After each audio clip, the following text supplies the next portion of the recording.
Hello and welcome to The Buzz. This is 2013. Nothing's in the books, it's all online, and nobody's going to teach me how to Dougie because that's not cool anymore, I'm just told.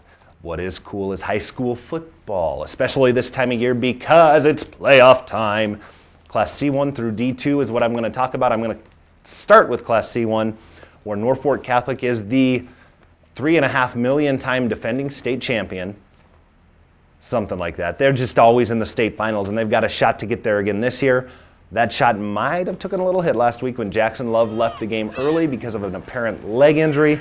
No worries for the Knights, though. They still pull out a convincing 34-18 win over Gibbon. Gibbon actually scored a couple late touchdowns for Norfolk Catholic, alleviating those concerns regarding Jackson Love, where David Engelhop, Seth Montag. Engelhop ran for 74 yards. He also threw a touchdown pass for Norfolk Catholic. It's nice when you have a running back who can throw the ball. I could never throw a football. A spiral? Who does that? How do you do that? Now in Class C2, there's a couple area teams that are going to meet up this week for a big matchup. That's Lutheran High Northeast hosting Hartington Cedar Catholic. They met earlier this year. Lutheran High won that one 34-12. Lutheran High Northeast with a 55-8, a huge win over Johnson County Central to open up the playoffs. Lutheran High wasn't at full strength coming into the game. They're still not at full strength with Nick Stoles out for the rest of the year, but Lutheran High appeared refocused after that loss to Battle Creek.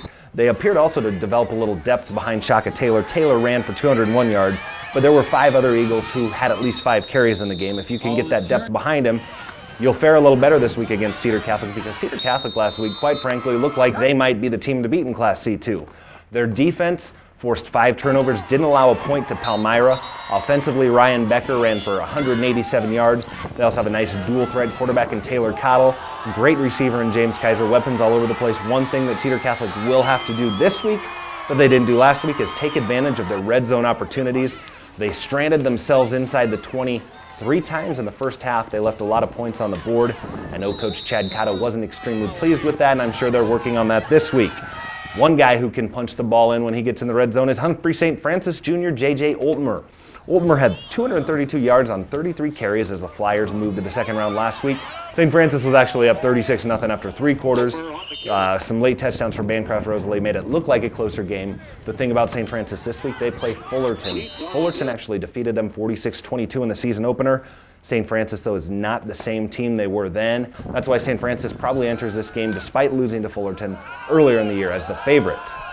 Hey, Tom, I need to interrupt for a second to tell you what's not my favorite. What the heck is wrong with people scheduling playoff games between teams who just played in the previous week? You were just talking about Humphrey St. Francis and Bancroft Rosalie. Well, Washoe and Why Not played too.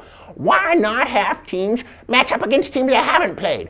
I don't understand why they can't change this, because I wouldn't want to be rewarded for making the playoffs by having to play some stupid team that I already played, even if they're not stupid. I'm not saying any of them are stupid.